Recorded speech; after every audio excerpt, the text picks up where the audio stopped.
안녕하세요. 오늘도 와주셔서 감사드리며, 그럼 오늘의 사연 바로 소개해 드리겠습니다. 남편하고 저는 같은 학교 CCC입니다. 학교 때 만났고 연애를 했죠. 그런데 남들이 생각하는 것만큼 가난에 그렇게 로맨틱한 연애 스토리는 아니에요. 사실 저나 남편 둘 다 서로 말은 안 하지만 우리의 연애가 약간의 흑역사라는 거는 서로 암묵적으로 인정하고 있는 상태입니다. 오죽하면 저희 대학교 동창들 만나지 않아요. 동창 얼마 되지도 않는데 그 동창조차 만나지 않고 있습니다. 결혼식도 그 당시 개념도 없었던 스몰 웨딩 하겠다고 딱 친척과 부모님 친구분 조금 모시고 했습니다. 엄마가 제게 무슨 도둑 결혼 보쌈 시집 보내는 것 같다고 투덜거리셨지만 당시에는 그게 맞다고 생각했어요. 둘 다 뭔가 애매한 마음이 아사무사하게 남아있는 결혼을 했거든요. 저랑 남편 같은 공대 커플입니다. 그런데 왜 보통 공대 커플이라고 하면 공대 아름이라고 해서 하나 둘밖에 없는 여자들이 엄청 예쁨 받고 사랑받고 그렇잖아요. 저는 전혀 아니었어요. 엄청 못생겼거든요. 제 입으로 이런 말 하는 것도 좀 슬프고 어이없지만 제가 태어났을 때 전설같이 내려오는 얘기가 하나 있습니다. 저희 엄마가 저를 처음 보자마자 한 말을 듣고 의사 선생님, 간호사 선생님이 소리 죽여 웃다가 다들 사례가 들려 단체 기침을 하셨대요. 아이고 머니나 깜짝이야 어떡하냐. 큰일 났다. 저기 어머니가 태어난 아기들은 좀 빨갛기도 하고 젖어 있기도 해서 제 얼굴이 나오는 경우가 별로 없어요. 선생님, 저렇게 쭈그렁 방탱이나 납작한 뼈에 큰 얼굴이 자란다고 달라지겠어요. 저 현실 왜곡하는 그런 여자 아닙니다. 엄마가 그렇게 얘기할 정도니까 얼마나 못생긴 딸이었겠어요. 태어나면서부터 내내 제 별명은 못난이 인형이었습니다. 왜 옛날 드라마나 TV 프로그램 보면 새카맣고 머리 삐죽삐죽 나와서 잔뜩 찡그린 인형 3개 딱 놓여 있잖아요. 그게 영락없는 저 딱 제 모습입니다. 크면서도 내내 컴플렉스는 굉장히 컸어요. 여자아이인데 덩치도 크고 얼굴도 크고 무엇보다 피부가 너무 좋지 않았어요. 오죽하면 제가 이과 전공하려고 했던 게 나 죽기 전에 반드시 내 피부에 맞는 화장품 하나는 만들고 죽는다. 나 같은 엉망진창 피부를 가진 사람들이 쓸 수 있는 화장품을 만들겠다. 이런 포부를 가졌기 때문이니까요. 그런데 항상 인생은 예상한 것처럼 돌아가지 않죠? 화장품 만드는 과를 가기에는 제 성적이 너무나 부족했고, 그나마 성적 맞춰간 곳에서 지금의 남편을 만나게 되었어요. 남편은 우리 대학교 안에서도 잘생긴 남자일, 이 3위 안에 드는 사람이었습니다. 다른 과 아닌 옆 학교까지도 남편을 모르는 사람이 없을 정도였어요.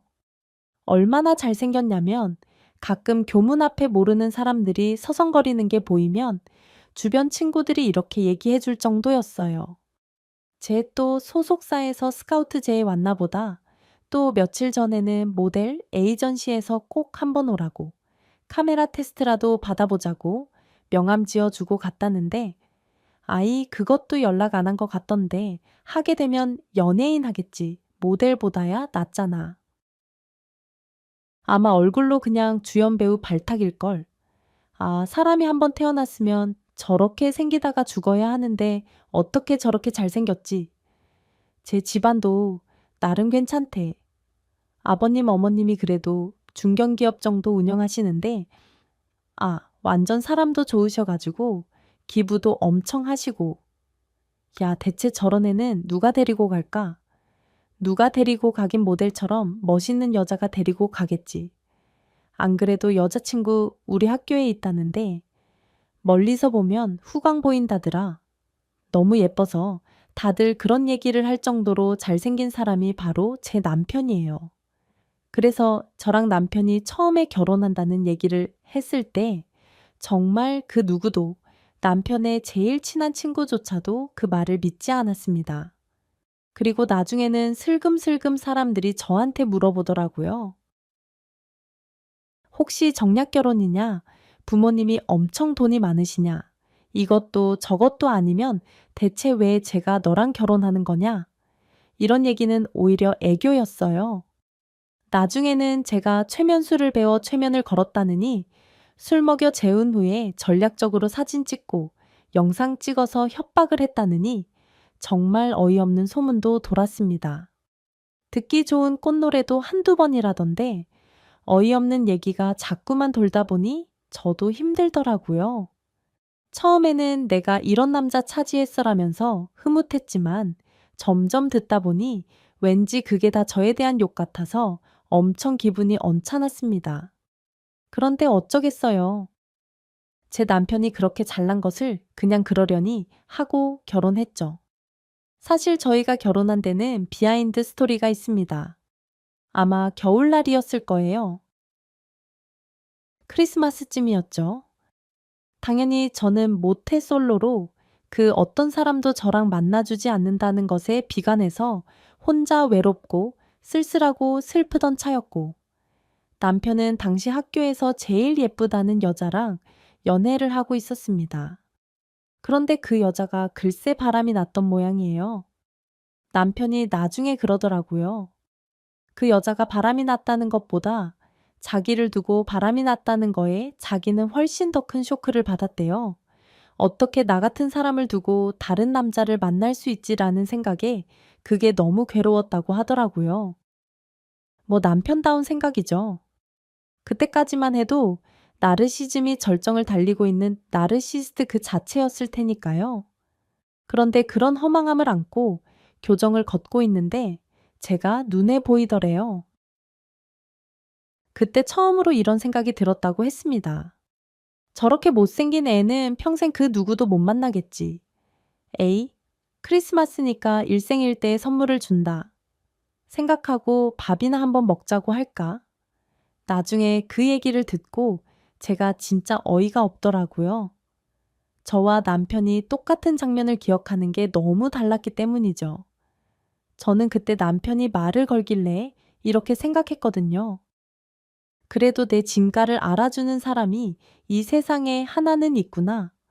그런데 진가를 알아주는 사람이 하필 또 이렇게 잘생긴 사람이라니 그거 참 그래도 세상 한번 살아볼 만하네. 저는 그렇게 생각했는데 남편은 완전 저와 다르게 생각했던 거예요. 어쨌건 그렇게 동상이몽 각각 다른 생각을 하던 저희 둘은 한두 번 만나서 밥도 먹고 서로 얘기도 나누게 되었습니다. 그런데 이게 참 이상하죠.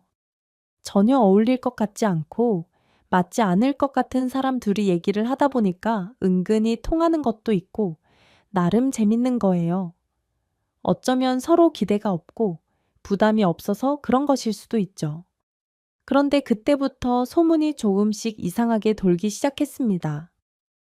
일단 남편을 짝사랑했던 여자들은 저를 정말 천해 죽일 년으로 몰고 가기 시작했고, 저의 존재를 모르던 사람들은 대체 저 애가 누구냐라며 제 정체를 궁금해하기 시작했어요. 이게 각자가 의도하지 않았는데 소문이 그렇게 돌다 보니까 전혀 의식하지 않았던 사이가 묘하게 의식이 되더라고요. 그렇게 저랑 남편 남들이 만들어준 소문 때문에 이러지도 저러지도 못하고 애매한 상황을 몇 달 겪었습니다. 그러다가 덜컥 그놈의 술이 원수죠.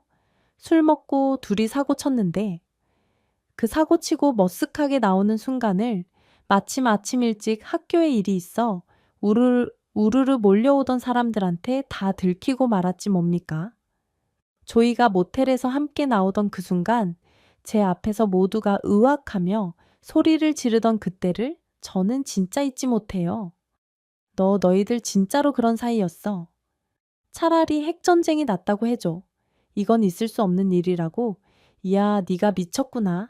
아니면 눈이 먼 거야. 아니면 정말 찐사랑이야, A씨. 이게 나라냐. 아, 정말 짜증나. 그날 점심시간이 되기도 전에 이미 학교에는 쫙 소문이 났습니다. 저랑 남편이 그렇고 그런 사이라는 걸요. 그런데 그날 또 하필 가는 날이 장날이라고 남편을 두고 바람폈던 아주 예쁘다는 그 여자 있잖아요. 저는 얼굴도 못 봤던 그 여자가 남편한테 다시 한번 만나자 나는 너를 잊지 못하겠다. 우리 다시 시작해보자 라는 얘기를 하려고 글쎄 학교 앞에 자기 몸뚱이만 한 꽃다발을 가지고 와서 서 있었다는 거예요. 그런데 저랑 남편이 학생들한테 우르르 둘러싸여 둘이 언제부터 사귀어? 이제 날 잡을 것만 시작되는 거냐? 야, 이거는 미녀와 야수가 아니라 야수와 미남이다. 이런 얘기를 하면서 우르르 들어오는 걸 보고 그 자리에 꽃다발 팽개치고 냅다 뛰어갔다고 하더라고요. 그러니 어쩌겠어요. 옛 여자친구가 돌아오는 것도 놓치고 사람들한테 소문도 다 나버렸고 부모님한테 받은 교육은 있어서 이런 상황 책임은 져야 될 것 같고 모든 게 복잡하게 얽힌 남편은 떠밀리듯 그냥 저랑 졸업하자마자 결혼하고 말았습니다. 생각해보면 제 남편도 참 착해요. 보통 그런 일이 있으면 결혼까지 하나요? 그냥 대충 사귀다 헤어지지 할 텐데 아마 저기 부모님 귀에 저랑 같이 모텔 갔다가 들킨 사실이 들어갔나 봐요. 부모님이 당장 저 찾아오셔서 남의 집 딸내미 함부로 하고 버리는 놈으로 키우지 않았다며 부모님이 먼저 앞장서서 결혼 계획 잡으셨거든요. 그런데 이것도 부모님의 아주 큰 작전이었다는 것을 결혼 몇 년 뒤에 알게 되었습니다. 제가 처사이를 임신하자 그제서야 어머님이 그러시더라고요. 아이고, 이제 저놈 아이가 바람필 일은 내가 걱정 안 해도 되겠구나. 어머님, 그게 무슨 말씀이세요? 어머님이 살짝 곤란한 얼굴이 되면서 그러시더라고요.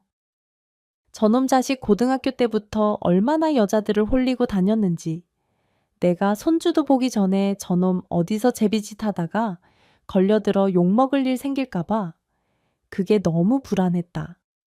그래서 너랑 얼른 결혼부터 시킨 거야. 그래도 결혼이라는 걸 하고 나면 좀 덜하지 않을까 싶어서. 네, 진짜요. 저는 어머님이 저 좋아서 예뻐서 결혼시킨 건 줄 알았어요. 아유, 네가 예쁜 건 아니지 뭐. 아니, 일단 그런데 네가 요리를 잘하잖니. 옛날에 금인 소박은 있어도 요리 소박은 없다고 그랬어. 그래도 책임감은 있는 놈이니 얼른 집에 들여다 앉혀놓고 집 밥 먹이고 하면 얼추맘 잡아서 살 것 같았거든. 어머니, 저 속은 거예요. 속긴 뭘 속아 애 낳고 잘 살면 되지. 그런데 입덧은 괜찮니? 우리 어머니 곤란하신가 보네. 말 돌리시는 거 보니 지금은 그냥 넘어가 드릴게요. 그나저나 저 입덧 때문에 힘든 건 둘째치고 어머님 아들 때문에 속상해서 죽을 것 같아요. 저 사람한테 너무 서운해요. 아니, 왜 제가 뭘 또 그렇게 서운하게 했는데. 아니, 며칠 전에 제가 딸기 먹고 싶다. 그랬더니 글쎄 딸기맛 아이스크림 사다 주는 거 있죠. 아니, 요즘엔 무슨 딸기가 귀한 것도 아니고 마트만 가도 딱 사올 수 있는데 그 마트 그거 몇 걸음 더 가는 거 귀찮아서 편의점에서 딸기맛 아이스크림 사 왔더라고요. 아이고, 얘 요즘엔 아이스크림에도 딸기 과일 다 들어있고 맛있어. 그걸 뭘 또 그런 걸 불평하고 그래 사다 줬으면 됐지. 그리고 요즘 세상이 어느 세상인데 남편한테 이거 사와라 저거. 사와라 하니 배달 다 되고 전날 먹고 싶은 거 딱 주문하면 다음날 딱 오고 얼마나 좋은 세상인데. 얘 그거 남편한테 이것저것 시키는 세상 이미 지난 지 오래야. 너도 그런 거 괜히 하이 해가지고 저기 달달볶을 생각하지 말고 그냥 네가 먹고 싶은 거 네가 사 먹어. 돈이 없니? 뭐가 없니? 네 남편 얼마나 돈도 잘 벌어다 주고 성실해. 그런 걸로 애 좀 괴롭히지 마라. 위로를 바란 제가 잘못이죠. 어머님도 제 편은 아니시더라고요. 그렇게 저는 임신 기간 내내 남편한테 그은한 임신 투정 한 번 못 부려보고 아이를 낳았습니다. 아이를 낳고 나서도 상황은 비슷했어요. 딱 그때쯤 남편의 일이 한창 바빠질 때여서 남편이 저한테 그냥 독박 육아시키고 자기는 밖에서 신나게 일하고 돌아다니더라고요. 그런데 그것도 어머님한테 따로 뭐라고 말씀을 못 드렸습니다. 제가 무슨 말만 하려고 하면 어머님 무조건 남편 편만 드시더라고요. 그리고 제가 또 하나 서운한 건 어머님이 한 번도 저를 어머님 친구들한테 제대로 보여주신 적이 없다는 겁니다. 뭐 그런 걸 가지고 서운하냐? 시어머니가 안 부르면 고맙지라고 생각하시는 분들도 있겠지만 저희 시어머니가 그런 타입이 아니세요. 한마디로 자기가 자랑하고 싶은 건 어떡하든 자랑할 자리를 만들어서 자랑하고 그에 합당한 보상도 해주시는 그런 분이시거든요. 예를 들어 남편과 남편의 남동생, 즉 우리 도련님은 꽤 잘생긴 아들들입니다. 모임이 있으면 꼭 아들 둘은 한 번씩 불러서 인사를 쫙 시키세요. 아들들이 나이가 20살이건 30살이건 그 모임에 계신 분들이 훤칠하다, 잘생겼다, 멋있다. 칭찬을 하면서 그렇게 용돈들을 주십니다. 물론 제가 그 용돈이 탐나서 그 자리를 나가고 싶다는 건 아니에요. 그런데 사람이라는 게 눈치가 있잖아요. 저번 어머님이 나를 부끄러워해서 그 자리를 안 부른다는 그런 눈치요. 그래서 한 번은 제가 슬그머니 저도 어머님 친구분들 한번 뵙고 싶다고 제가 밥 사드리겠다고 했더니 어머님이 눈에 띄게 곤란한 얼굴을 하면서 그러시는 겁니다. 아유, 그런데 며느리 불러대면 애들한테 욕먹는다. 아주 칼같이 딱 잘라서 그러시는 거예요. 그래서 처음에는 그럴 수도 있겠다라고 넘어갔는데 세상에 어머님 그 얘기가 거짓말이라는 건 얼마 뒤에 밝혀졌습니다. 저희 도련님이 결혼을 하게 되었거든요. 그런데 도련님이 결혼할 여자라고 인사시키는 그 순간 저는 깨달았어요. 아, 이 집에서 나는 완벽한 개털이 되겠구나. 이 집의 돌연변이는 내가 되겠구나. 우리 애들이 나 안 닮아 다행이지. 나 닮았으면 나랑 우리 애 둘은 그대로 쫓겨났겠구나. 인사하러 온 동서가 정말 예쁘더라고요. 태어나서 저렇게 예쁜 여자는 다 TV 안에서만 활동하는 줄 알았는데 제 눈앞에 그렇게 서 있을 줄 저는 꿈에도 생각하지 못했습니다. 아니 무슨 사람이 피부가 그렇게 도자기같이 모공 하나 없을 수 있죠. 게다가 웃을 때마다 만들어지는 주름도 꼭 성형으로 만든 것처럼 너무 곱고 예쁜 거예요. 저는 그렇게 주름 안 생기게 하려고 저녁마다 얼굴에 테이프 붙이고 자고 남편 몰래 돈 모아서 보톡스도 맞고 했는데도 자글자글 하거든요. 그런데 저보다 고작 2살 어리다는 동서는 너무 예쁜 겁니다. 세상에 그리고 몸매도 어쩜 딱 마네킹 몸매예요. 백화점 가서 저처럼 다리 길이 줄이고 팔 늘릴 필요 없이 그대로 마네킹에 입힌 거 벗겨다가 입히면 되게끔 몸이 예쁘더라고요. 그런 여자가 와서 안녕하세요 라며 생글생글 웃는데 여자인 저도 가슴이 설렐 정도로 너무 예뻤습니다. 당연히 동서 보는 서방님, 눈에서는 꿀이 뚝뚝 떨어지는데 문제는 그 꿀이 서방님 눈에서만 떨어진다는 게 아니었어요. 제 남편 눈에서도 떨어지더라고요. 아니, 저는 제 남편이 그런 눈빛을 쏠 수 있는 사람이라는 걸 그때 처음 알았습니다.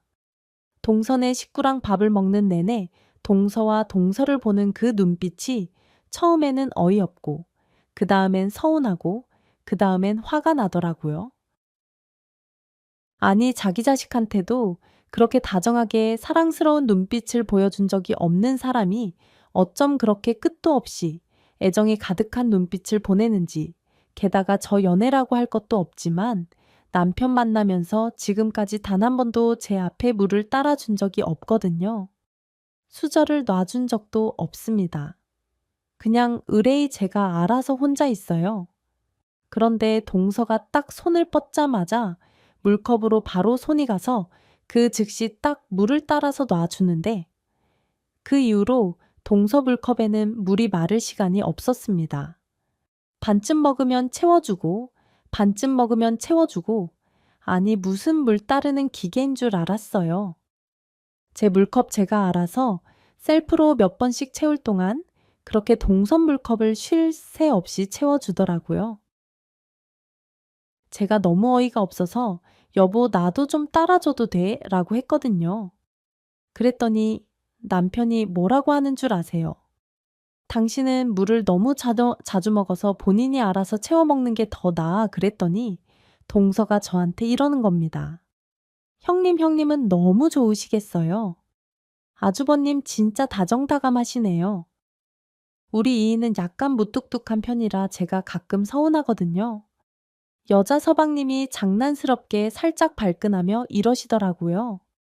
뭐야? 벌써 우리 형이랑 나 비교하면 어떡해?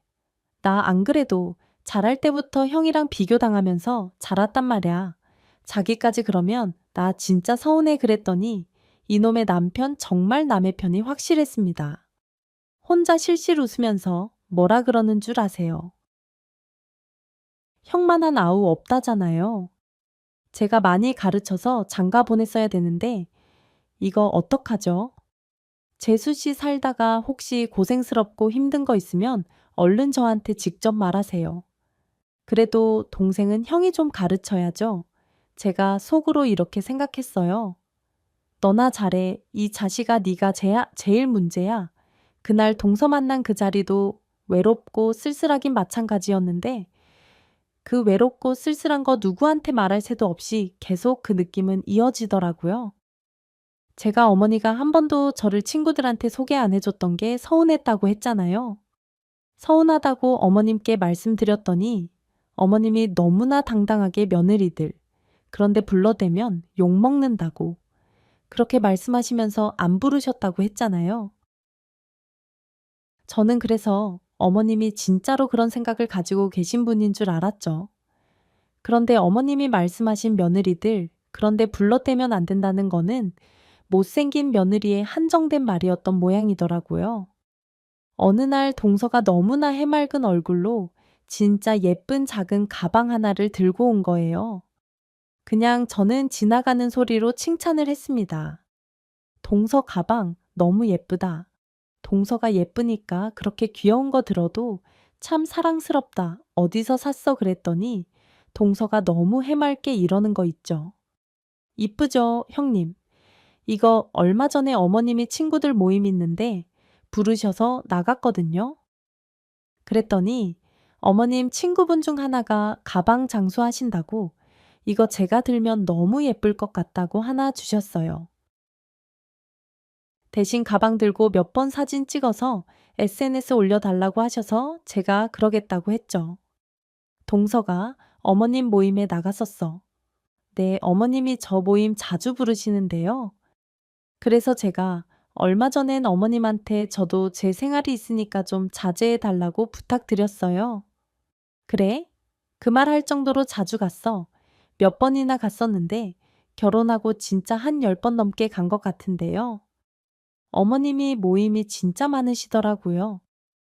세상에 형님 어머님이 파크 골프 하는 것도 알고 계세요. 파크 골프라는 걸 하셔. 네, 어머님 거기 완전 베테랑 회원이시더라고요. 파크 골프 회원들이랑 저 완전 친해져서 몇 번 밥도 같이 먹고 그랬어요. 내일은 다 같이 꽃시장 가기로 했대요. 다들 꽃시장이라는 게 있기는 한데 가본 적이 없으시다고 해서 제가 모시고 간다고 했어요. 형님도 꽃 좀 사다 드릴까요? 아니면 화분 서운함과 배신감이 미친 듯이 몰려왔습니다. 아니 어쩐 며느리, 그런데 데리고 가는 거 아니라고 딱 잘라 말씀하셨던 분이 동서는 그렇게 자주 데리고 가셨던 걸까요? 아니 처음부터 아예 그런 말씀이나 하시지 마시지. 이렇게 차별하는 게 딱 느껴지니까 서운한 게 속이 상했습니다. 그런데 어머님한테 서운한 것 정도는 속상하고 서운한 것도 아닌 상황이 점점 제게 벌어지기 시작했어요. 남편이 속을 뒤집기 시작하더라고요. 처음에 어머님 때문에 서운할 땐 이것만큼 서운한 게 있을까 싶었는데 세상에 남편이 서운하게 하는 건 정말 미치고 팔짝 뛸 노릇이었습니다. 동서가 첫 임신을 했거든요. 제가 첫 아이 임신했을 때도 물론 부모님이 다 좋아하고 행복해 하시긴 했어요. 그런데 꼭 말끝마다 첫애는 아빠 닮겠지 아빠 닮는다고 하더라. 첫 아이는 아빠 닮는다는 말을 사람들이 더 많이 해. 이러면서 은근 처사이가 제가 아닌 아빠를 닮았으면 좋겠다는 의견을 보이셨거든요. 그랬던 분들이 지금은 아예 대놓고 아이가 누굴 닮건 간에 너무 예쁠 것 같다며 기대된다고 다 그러시는 겁니다. 그냥 어쩐지 제 아이한테도 좀 미안하고 제 자존감도 상하고 속상하기도 하고 이래저래 복잡한 마음이 들었어요. 그런데 분명 남편도 제 이런 마음을 알 텐데 거기에 대해서는 이런 방우 단 한마디도 없고 그냥 계속 동서가 몸이 약해서 걱정이라는 거 있죠. 아유, 안 그래도 체력이 약하다는데 먹을 거라도 잘 먹어야 될 텐데 아우, 알아서 하겠지 서방님이 알아서 하실 텐데 당신이 왜 나서 그거 오바야? 너는 애가 왜 그렇게 쌀쌀 맞냐 걱정하는데 돈 들어 가족끼리 걱정 좀 할 수 있지. 그러면서 오히려 자기가 성질을 버럭내는데 그거 정말 꼴 보기 싫더라고요. 아니, 나만 좀 걱정해 주지. 저 인간 진짜 가지가지 한다. 싶었습니다. 저 임신했을 때는 먹고 싶은 거 사다 달라는 말에 딸기맛 아이스크림 사다 주고 맨날 잊어버렸다 그러고 네가 사 먹으라고 그러고 그랬던 사람이잖아요. 아무리 가족이지만 왜 남의 마누라 먹을 거 제대로 못 먹을까? 봐 걱정을 하는지 정말 이해가 되지 않았습니다. 게다가 저희 집이 파주에 살거든요. 동서랑 서방님이 사는 곳은 용인입니다. 파주에서 용인이 얼마나 먼 줄 아세요? 이게 어지간한 지방보다 훨씬 시간이 오래 걸립니다. 서울 시내를 관통해서 가야 돼서 가는 게 만만치 않은 일인데 아니 퍽 하면 동서집 근처 가서 외식을 하자는 거예요. 저희 시부모님도 강북 쪽에 사셔서 이때까지 쭉 집 근처에서 만나왔었거든요.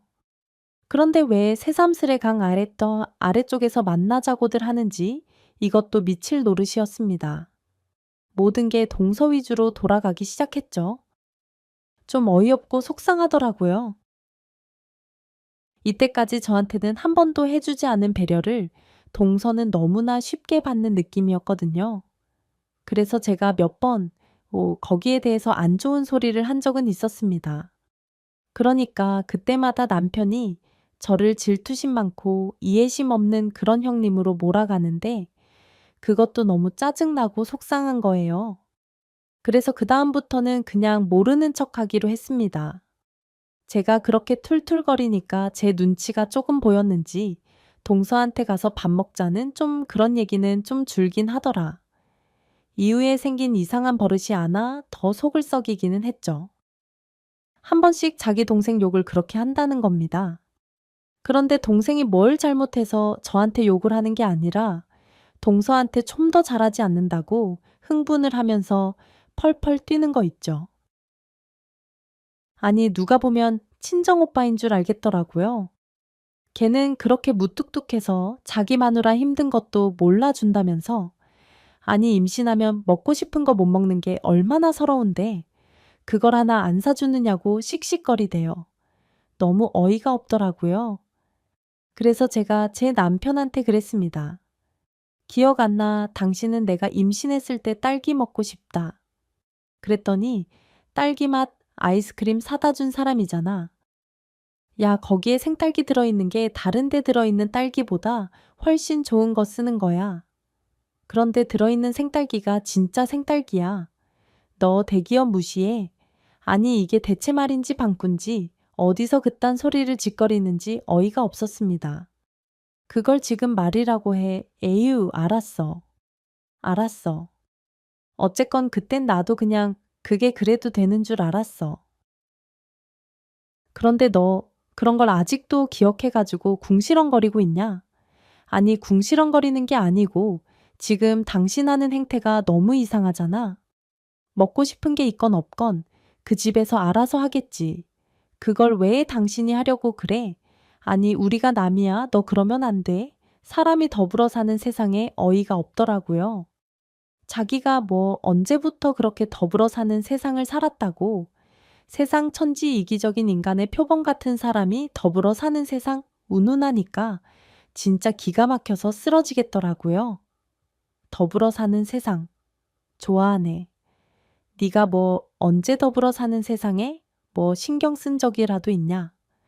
맨날 너만 중요하고 너만 행복하면 되는 놈이었지. 정말 웃겨. 진짜 별소리를 다 들어. 내가 너 진짜 그러는 거 아니야. 재수 씨가 얼마나 힘들겠어. 사람이 너무 말라서 야, 아이 품고 있는 것도 힘들 텐데. 야, 독방 육아하는 네 마누라나 좀 안쓰러워 해봐. 내가 지금 연년생 아들 하나 딸 하나 얼마나 정말 죽을 힘 다해서 키우고 있는 줄 알아. 너는 힘 세잖아. 순간 너무 어이가 없어서 말문이 탁 막혔습니다. 무슨 소리야? 당신 진짜 너무 웃긴다. 그럼 뭐 동서는 힘이 약해. 급할 봐라. 힘이 있게 생겼나. 너는 딱 봐도 힘있게 생겼고 남편 말이 정말 어이가 없었습니다. 그리고 문득 서러워지더라고요. 아니 대체 얘는 지금 자기가 누구 남편인지 혹시 착각하고 있는 건가? 편을 들어도 내 편을 들어야지. 어쩜 얼굴 몇 번 못 본 동서편을 이렇게 들고 있지 정말 너무너무 얄미웠어요. 남편의 일방적인 동서에 대한 애정 공세는 그 이후로 계속되었습니다. 한 번은 제가 아무리 밥을 먹으라고 불러도 들은 척도 안 하고 뭔가 계속 보고 있는 거예요. 뭘 보나 했더니 이 미친 인간이 튼살 크림을 보고 있는 거 있죠. 제가 정말 너무너무 어이가 없어 가지고 버럭 소리를 질렀습니다. 아니 어떻게 튼실 크림을 네가 보고 있냐. 너 네 새끼들 가졌을 때 내 배가 트든 말든 네가 상관한 적 있어 글쎄 남편이 뭐라 그러는 줄 아세요. 저한테 글쎄 이렇게 말하는 겁니다. 너는 워낙 살이 쪄 있었잖아. 그런데 재수 씨는 너무 말라서 살찌는 것 때문에 엄청 요즘에 스트레스 받는다고 엄마가 이만저만 걱정이 아니시더라고. 그러면서 엄마가 나보고 좀 대신 사달라고 했단 말이야. 선물하신다고 뭐라고? 너무 쇼크였어요. 저희 시어머니 제가 임신했을 땐 두 번 다 튼살 크림은커녕 정말 올리브유 한 병 사주신 적이 없거든요. 너무 서운하더라고요. 그런 서운함은 동서 임신 내내 계속됐습니다. 그러다가 정말 절정을 찍은 건 어느 날 저녁 잠자리 들기 전 남편이 부랴부랴 차키를 챙겨서 나가는 장면을 보고 나서였어요. 저는 혹시 회사에서 무슨 일이 생겼나 싶었습니다.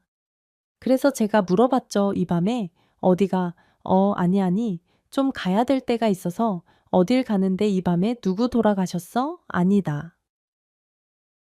오직 그런 거 보면 돌아가신 건 아니고 대체 이 저녁에 어디 가냐니까. 아우, 좀 어디 갔다 올 때가 있어서 그래 제대로 대답도 안 하고 휙 나가버린 남편은 몇 시간이 지나도록 돌아오지 않았어요. 제가 끊임없이 어디냐? 대체 어디길래 연락이 안 되냐? 전화라도 좀 받아라 라고 했지만 그때마다 운전 중이니 바쁘니까 끊자며 자기가 나중에 말해주겠다. 이러더라고요. 결국 밤 10시쯤 나갔던 남편은 출근하기 직전에 몹시 피곤한 얼굴로 집에 들어왔습니다. 그래서 제가 아니 대체 어딜 갔다 온 거냐 밤새고 너 이러고 출근할 수 있냐 그랬더니 그냥 별일 아니라는 듯 좀 급한 일이 있었다면서 요야무야 말을 흐리더라고요. 뭔가 좀 이상했지만 그냥 급한 일이 있었나 보다라고 넘어갔습니다. 그런데 이틀 뒤에 동서의 전화를 받고 저는 너무 어이가 없어서 그 자리에서 그만할 말을 잃고 말았지 뭐예요. 동서가 저한테 전화해서 글쎄 이러는 겁니다. 형님 안녕하셨죠? 그래? 아이고, 아기 때문에 힘들지. 그러게요. 저 두 번은 못할 것 같은데 어떻게 형님은 둘이나 낳으셨어요? 근데 또 낳고 나면 잊어버려 애들이 예쁜 짓 하던 거 보면 또 싹 잊게 되고 그러다 보면 또 낳게 되고 그렇게 되더라. 저는 지금도 그이한테 나 둘째는 못 낳는다고 아예 선언하고 있어요. 정말 두 번은 못하겠어요. 에이그 또 뭘 그렇게 못한다. 그래 뱃속에 아기 들어 형님 애기들 태교하는 거 다 말짱꽝이래요. 유전자 힘이 제일 강하다고 하더라고요. 뭐 그래도 좋은 거 먹고 좋은 거 보려고 노력은 해요. 그래, 요즘엔 입덧 별로 없어, 형님. 저 안 그래도 막 토하는 입덧 끝나고 나서 너무 먹고 싶은 게 많아지는 먹덧이 생겼거든요. 그런데 아주버님 어쩜 그렇게 다정다감하세요? 우리 애 아빠가 왜 무슨 일 있었어? 어머, 형님 모르셨어요?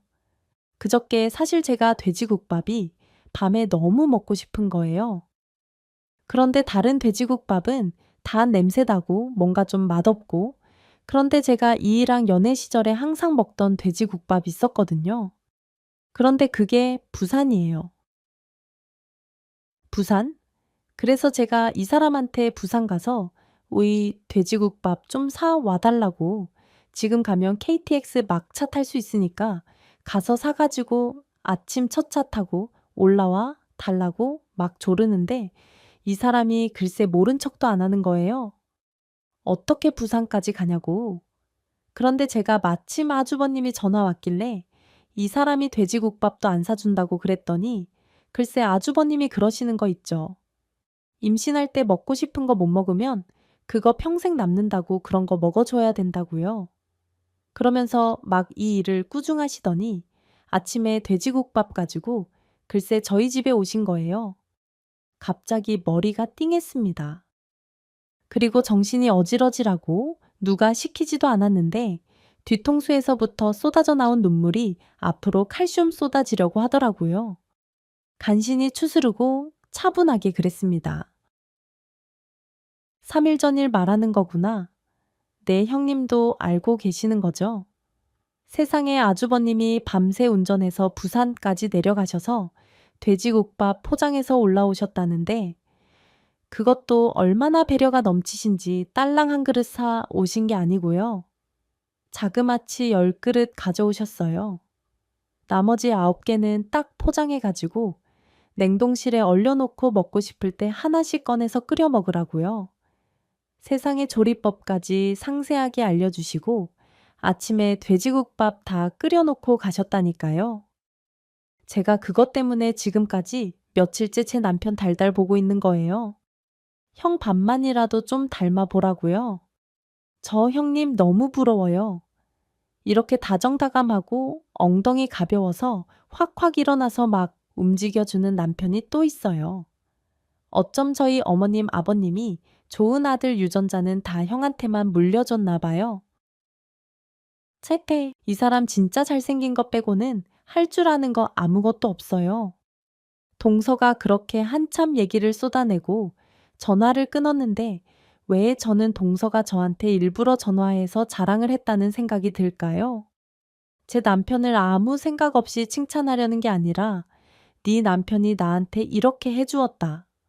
너는 이런 대우받아봤냐 라는 듯한 애매한 비검과 자랑 같은 그런 느낌인 거예요.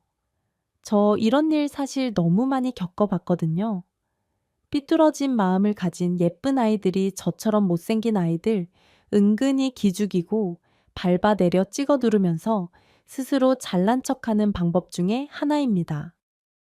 이런 식으로 상대방이 가진 것을 칭찬하며 가진 것이 자신을 향해 있다는 걸 표현하는 그런 방법이라는 걸 너무 잘 아니까요. 남편과 연애를 할 때 정말 수도 없이 겪은 일이었어요. 참, 누가 봐도 예쁘장한 선배 언니들이나 동기들이 저한테 와서 어제 남편이 커피집에서 가장 비싼 메뉴 사줬다며, 네 남자친구 참 매너 있고 여자한테 잘한다고, 저한테 부럽다고 던지는 말, 그거 다 저 들으라고 하는 소리인 거 알고 있거든요. 왜냐하면 그들도 알고 저도 알고 제 남편이 저한테 제일 싼 아메리카노 외에는 사주지 않는다는 걸 다 알고 있는 사실이었으니까요. 사실 그때마다 저는 그런 생각을 했어요. 그래, 그렇게 빚 갚아야 쟤는 나랑 결혼할 사람이고 나랑 함께 할 사람이야. 너희가 가진 게 아니고 내가 가진 거야. 저 남자 그렇게 정신승리하며 살아왔는데 동서한테까지 이런 얘기를 들으니까 갑자기 모든 게 무너져 내리는 느낌이었습니다. 그냥 속상하다는 느낌이 아니라 비참하다는 생각이 들더라고요. 마음이 아득해지고 아무 생각이 들지 않았습니다. 그렇게 동서와 전화를 끊고 멍하게 앉아 있는데 어느새 밤이 되어 남편이 집에 들어오더라고요. 그리고 저한테 퉁명스럽게 말을 했습니다. 뭘 하길래 그렇게 하루 종일 전화도 안 받아. 아이 밥 줘. 배고파. 그래 동선에 가서 돼지국밥이나 먹고. 와, 그게 무슨 소리야. 내가 그 집에 왜 가? 아니 왜 부산까지 가서 돼지국밥 사다 줄 정도면 가서 한 그릇 먹고. 와, 줄만하지? 야, 너 또 이상한 소리 듣고 왔구나. 내가 이럴까봐 말 안 했는데 뭘 이상한 소리를 들어.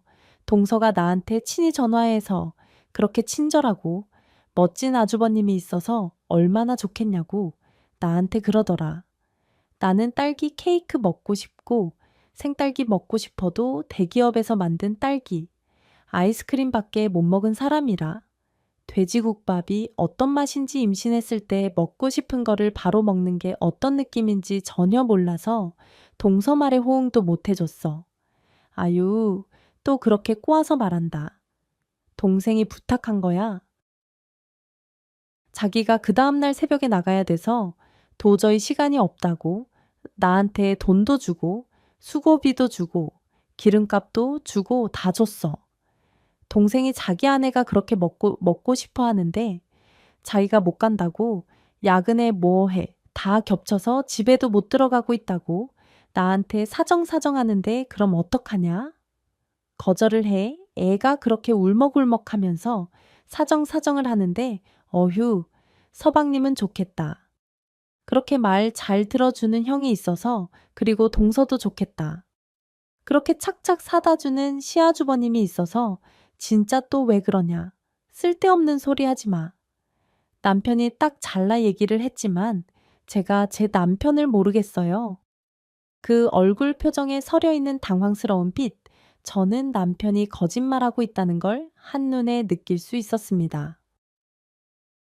그래서 그날 어영부영 남편이 대충 중국집에서 시켜 먹고 저는 한마디도 안 한 채 방에 들어가 일찍 누워버렸죠.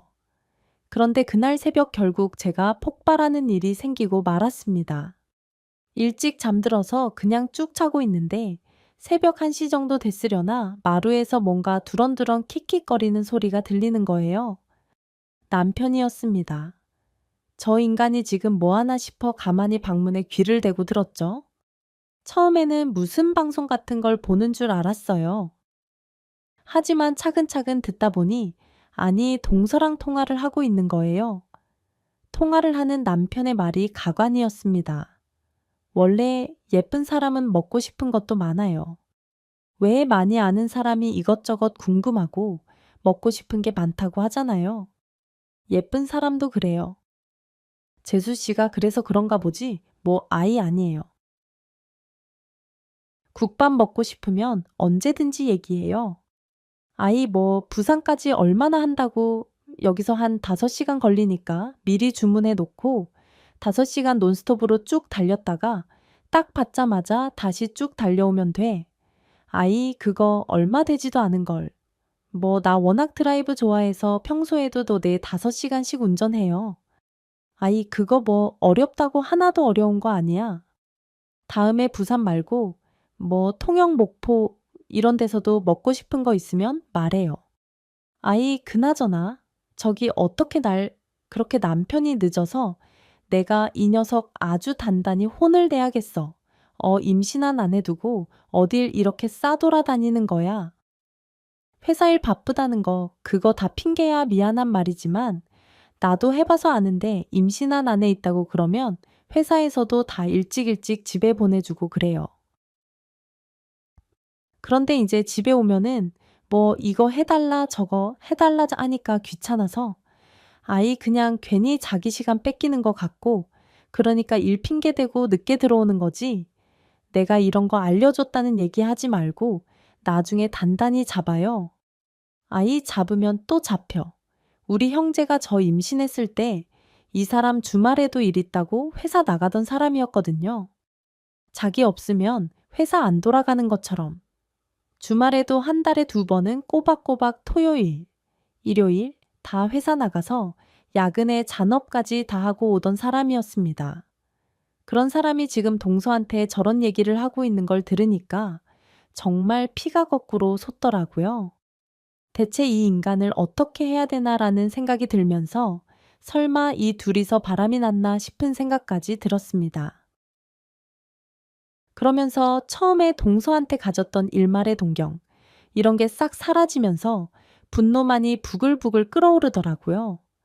내가 이 두 연놈을 어떡하든 망신을 줘야겠다라는 생각만 들었습니다.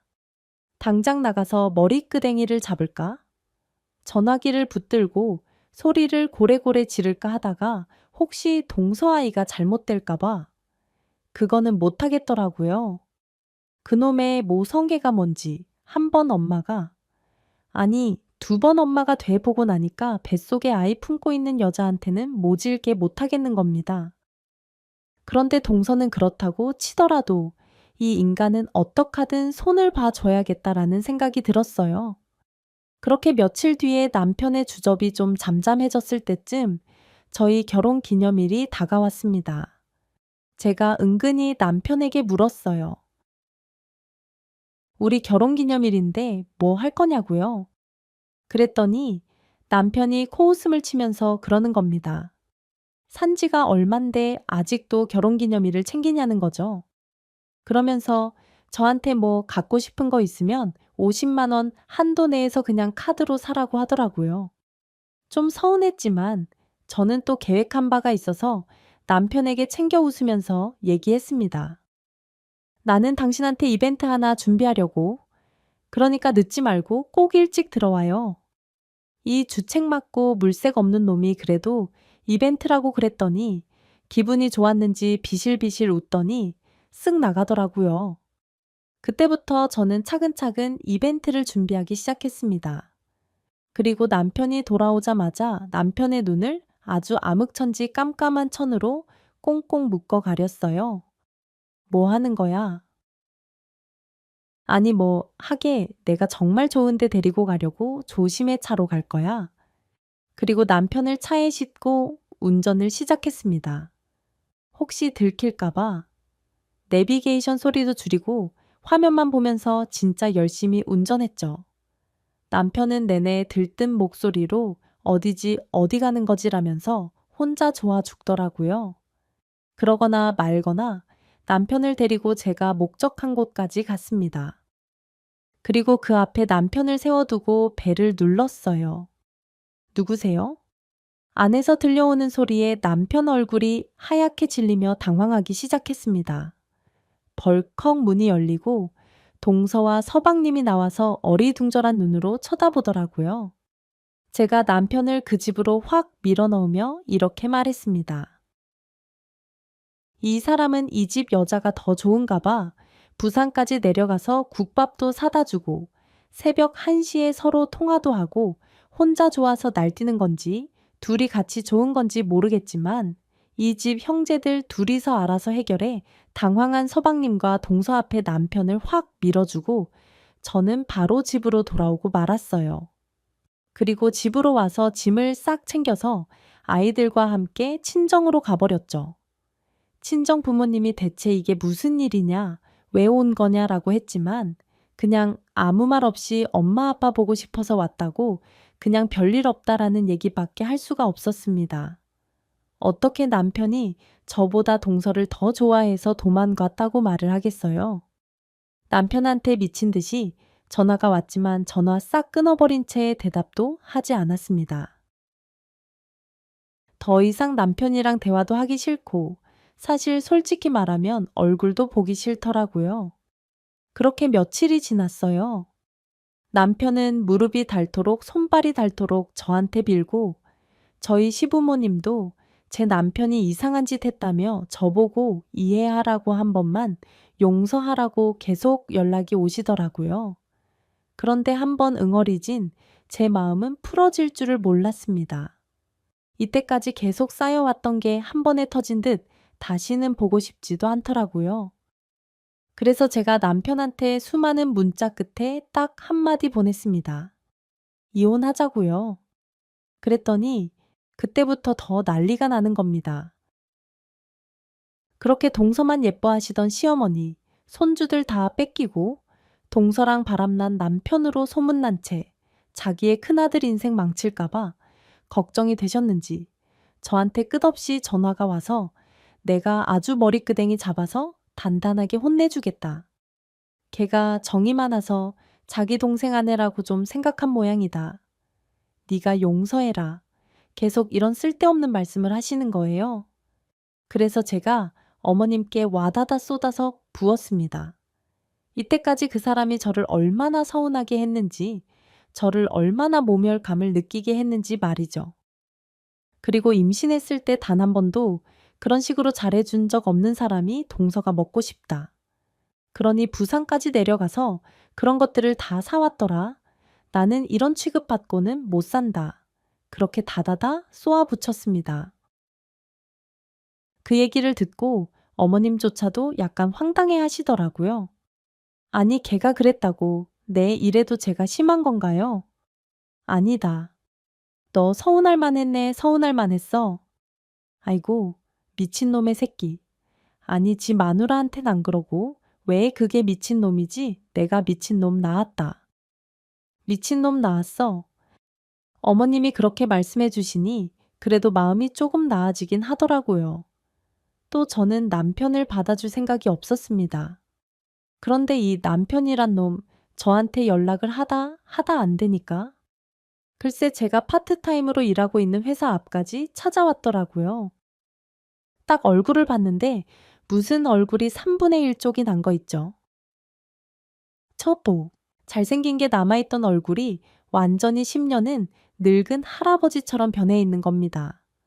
또 같이 산 정이 있어서 그런지 그걸 보니 또 마음이 좀 안쓰럽대요.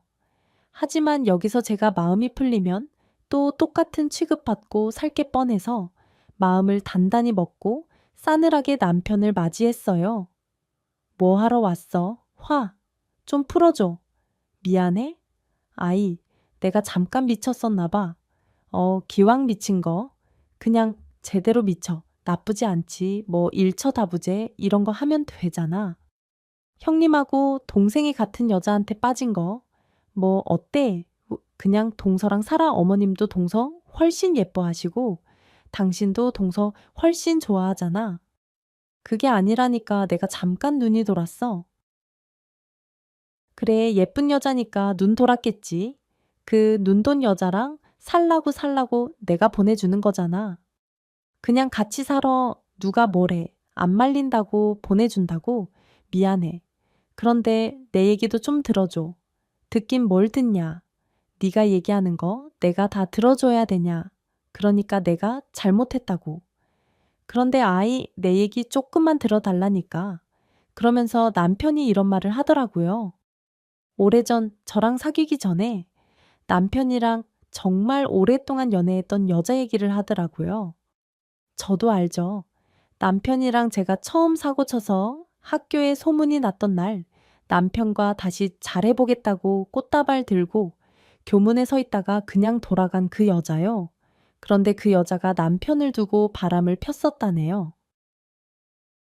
그것도 남편 가장 친한 친구랑요. 남편은 그때 남들이 다 자기 보고 잘생겼다 그러고 멋있다. 그래도 그런 말, 일절 귀에도 들어오지 않고 다른 여자 눈에 보이지도 않고 정말 그 여자를 너무나 목숨 바쳐 사랑했다고 했습니다. 자기 첫사랑이라나요? 남편이 그 얘기를 하는데 그제야 소문이 어렴풋이 기억났어요. 그때만 해도 남편은 저한테 언감생심 꿈도 못 꿀 그런 사람이라 관심이 없었습니다. 대신 그 여자는 바람둥이의 남자 킬러라고 소문이 자자했던 기억이 나더라고요. 그런데 남편의 얘기를 들으면서 슬슬 그 여자 얼굴이 떠오르는데 자꾸만 동서 얼굴이랑 겹쳐서 보이는 거예요. 그래서 제가 의아한 눈으로 남편을 바라봤더니 남편이 그러더라고요.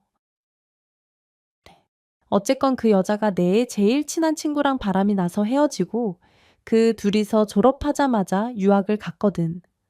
얼마 뒤에 유학 간 나라에서 사고로 일찍 죽었다는 연락을 받았어. 벌써 10년도 더 전의 일인데 내 친구가 그 소식 전하면서 나한테 그제서야 미안하다고 사과를 하더라고. 그런데 그 얘기를 듣는 순간 나중에 헤어질 때 그렇게 욕하고 원망하고 짜증낼 게 아니라 그래도 좀 어른스럽게 보내줄 걸 그랬다라는 생각이 드는 거야. 그런데 죽었다는 얘기를 들으니까 다시는 그런 말조차 못 해주는 거잖아. 근데 사실은 제 수시 보는 순간 그 여자가 살아 돌아온 줄 알았어. 너무 닮았더라고. 나도 모르게 그냥 잘해주게 됐어. 절대 당신 싫어서, 그리고 이상한 생각해서 그런 거 아니야. 당신 임신했을 때 제대로 못 해준 건 진짜 미안해. 그때는 내가 정말 철이 없었고, 그때까지만 해도 정말 솔직히 말하면 당신한테 큰 정이 없었던 것도 사실이야. 그리고 애 둘 낳고 사는 지금까지 어떻게 사랑이 없이 살았겠냐. 나 당신 사랑해. 그리고 당신이 진짜 좋은 여자란 것도 알고 당신이 외모 콤플렉스 있는 것도 알아. 그런데 솔직히 말해서 늙으면 주름 생기면 다 비슷비슷하잖아. 당신이나 나나 이제 빼도 박도 못하는 아줌마 아저씨인데 누가 좀 잘생기고 누가 좀 못생겼으면 어떠니 그런 거 신경 쓰지 마. 그리고 진짜 재수 씨랑 나 그런 사이 아니고 나 그것 때문에 지금 동생한테도 엄청 욕먹고 엄마 아빠한테는 거의 호적에서 팔 지경이야. 엄마도 얼마나 후회하시는데 친구들 모임 쫓겨가고 그런 것도 재수 씨가 일부러 막 엄마랑 친하게 지내고 싶다고 그 장소 알아내서 막 자기가 쫓아가고 그런 거래 엄마가 부르신 적 별로 없대 웃기더라고요. 남편 말을 가만히 듣고 있는데 거짓말 같진 않고 그런데 참 저런 말을 듣는다고 해서 또 마음이 녹아내리는 저도 좀 우습고 그런데 그걸 용서 안 할 수는 없고 복잡 미묘했습니다. 그래서 제가 남편한테 이렇게 얘기했어요. 앞으로 나 당신 일거수일투족 다 감시할 거야. 그리고 당신 월급 다 내가 관리할 거야. 아이, 그건 좀 싫으면 나가. 아니야. 그렇게 해. 그리고 어머님이랑 아버님도 나한테 사과하시라 그래. 그래, 그렇게 할게. 앞으로 동서랑 직접적으로 얘기하지 마. 나 통해서 얘기해. 그것도 그렇게 할게. 그렇게 남편은 저한테 싹싹 빌고 제가 하라는 거를 다 하겠다고 약속했습니다. 그렇게 지금까지 남편은 저한테 한 번도 반항 없이 복종하며 잘 살고 있어요. 아, 어머님, 아버님은 그 이후로 저와 동서에 대해 은연중에라도 차별하는 말과 행동을 일절 안 하십니다. 제 남편이 일절 곁을 주지 않으니 동서의 여우짓도 줄더라고요. 뭐 좀 돌아오기는 했지만 그래도 주도권 제대로 잡고 남편을 휘어잡을 수 있는 기회를 준 건 동서이기에 별로 미워하는 마음은 없어요.